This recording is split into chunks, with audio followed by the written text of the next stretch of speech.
The story begins by introducing us to our protagonist, named Ed Rot Tayor, who was a nobleman of high class, and through a letter, was discovering that his family had expelled him for bringing dishonor due to the abuse of his power and committing many sins, including disrespecting Princess Puena, as well as interfering with the admission exams of the Sylvania Academy, which resulted in his exclusion from the family register. Titoette thought it was a joke, but it wasn't, my king, as he was expelled like a dog from the lodgings. After a while, we see a group of students speaking ill of him behind his back, considering him a villain. On the other hand, we see that he heard everything and began to pray because the monster they speak of is not him. It turns out that our protagonist reincarnated into his favorite game called The Failed Swordsman of Sylvania and is irritated with his ancestors for this bad luck, as when someone reincarnates into another world, they usually receive a very strong character, but he received a third-rate villain who was expelled at the beginning of the story. He shouts furiously that this is unfair, as he has lived his entire life being a good person. The others who hear this call him shameless and walk away. Titoette realizes that a system has appeared, showing his statistics, and upon seeing them, he is shocked because they are terrible, and now he understands why he is a third-rate villain. He no longer appears in the story, but suddenly remembers that in the game credits he appears as a bum, so he laments his bad luck, but decides that he will not allow this to be his end. After a while, Ed goes deep into the forest to get away from prying eyes and better understand the situation he is in. Although he has been repudiated by his family, fortunately, he has not been expelled from the academy, which is extremely important because the Sylvania Academy is top-notch and will ensure a secure future once he graduates from it. Thanks to what he knows, he will live comfortably. His first goal is to graduate. Although the tuition fees are expensive this semester, he has already paid them, and so he must work hard for a scholarship for the next semester. But the most important thing now is to have shelter, clothing, and food. Clothing was already sorted out thanks to what he brought, but he knew it would be difficult to get a job due to his reputation.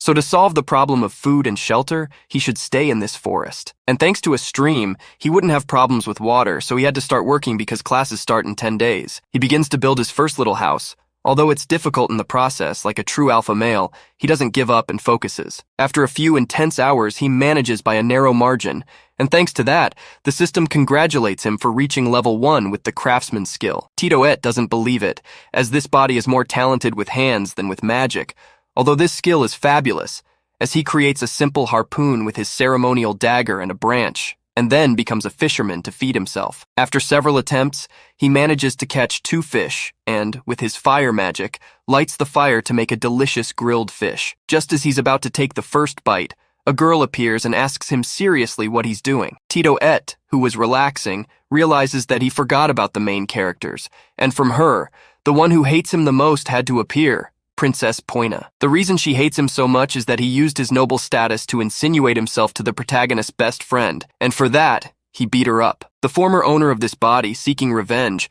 maliciously sabotaged the protagonist's admission exam, but ended up being discovered by the third princess of the Cloelpoemia Empire, who uncovered his lies thanks to her ability called Ensar, and so his family abandoned him. Back to the present, she asks why he hasn't been expelled from the academy yet. Ed mentions that he still has this semester paid, but still was expelled from the dorms. She, irritated, shouts for him to leave because she can't stand a shameless person like him in the academy, and so she will personally request his expulsion for everything he has done. Titoette was aware that she had the power to do so, and since that was the case, he mentioned seriously that royalty is always protected by strong soldiers, and thinking that a princess would come alone to an isolated forest, Puena, irritated, asks if he's threatening her and quickly assumes a combat stance. Titoette says she's mistaken and kneels to thank her sincerely. She, of course, doesn't believe him and uses her ability to detect if he's lying, but is surprised to find that's not the case.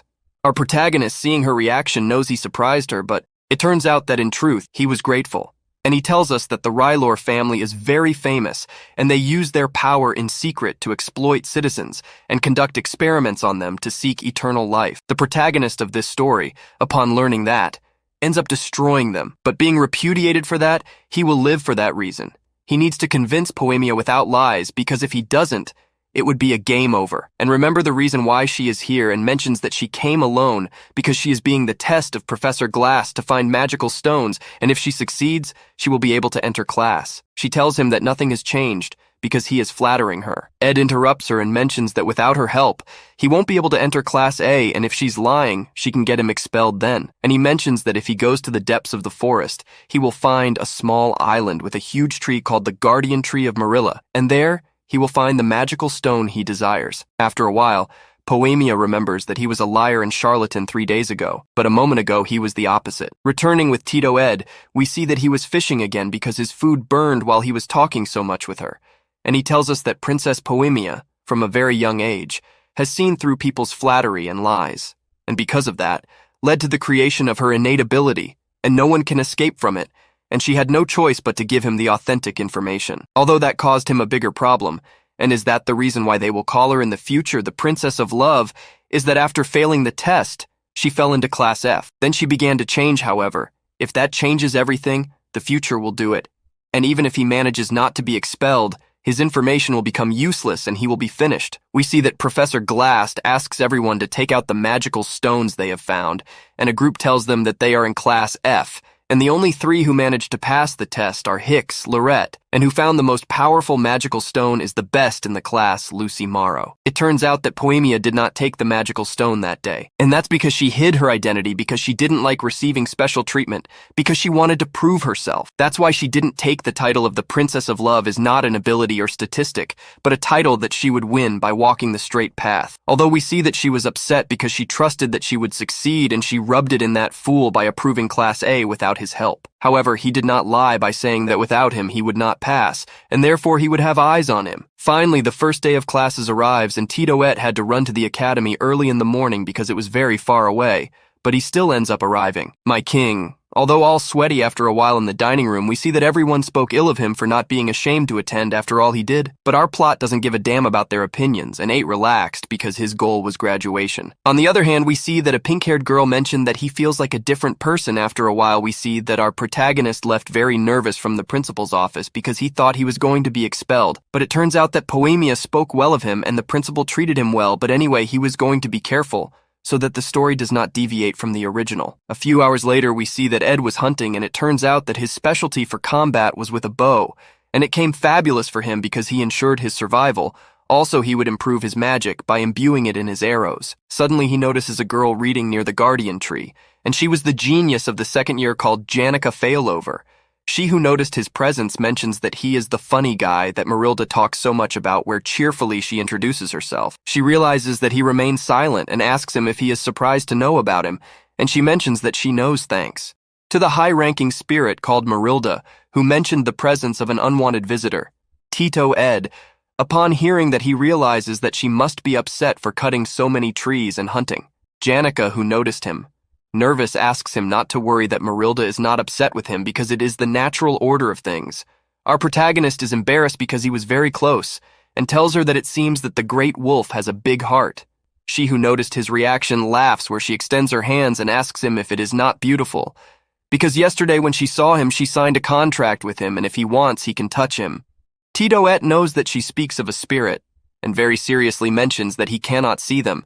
She is surprised upon hearing that he tells her that it is true, and dryly mentions that he will leave because he only came for some food, and the reason for his attitude is that he cannot relate to her, because he has significant importance to the story, and his mere presence could alter it.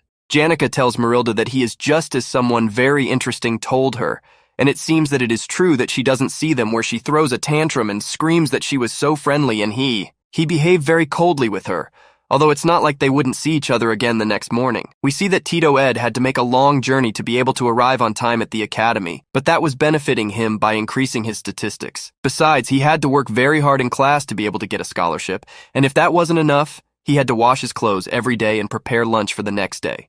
And doing all these things, he could only sleep for 4 hours. And already annoyed, he shouts how long he's going to keep spying on her. She is surprised and asks him if he knew all this time. Our protagonist tells her that, obviously, and if she hadn't heard that he's the villain Ed Ractayer. She mentions that that's what others say, but she doesn't even know him yet. Ed remembers that she was that kind of person, and even though she seemed silly on the outside, she had the most independent mind of all. However, knowing what would happen in the future, he couldn't respond to her with a smile because she is the final boss of the university, where she asks him if he can do her a favor. She smiles. Tito is very serious. He mentions that as she can see, he's a mess and he's in a big trouble, and if he could lend her some money, obviously he would return it because that's what friends are for. Gufu, upon hearing that, freezes, and the reason he said that was because he knew she came from a humble background and was here thanks to a scholarship, and her weakness is money. That's why he asked to borrow it just to leave him alone. Janica, embarrassed, apologizes. Tito it feels sorry for behaving like this, but it was necessary not to alter the original story. 3 days later, we see that he returns from class and tells us that Hanika didn't bother him again. Finally, he arrives home and tired. He was going to take a nap, but he gets the big surprise that the failed swordsman Sylvania Lucy Mail was there, who was one of the most important characters in the story, and he wondered why the hell she was sleeping here. She, who got up, says it's too noisy and she can't sleep. Tito Ed asks her what she did. She tells him not her, but the great Novo behind him who doesn't stop talking, and it turns out it was Marilda who asks Ed that if one day Janica is in danger, he saves her at all costs. A few days later, we see that the joint combat training arrived, which was a one-on-one fight with fake weapons, of course, to minimize lethality.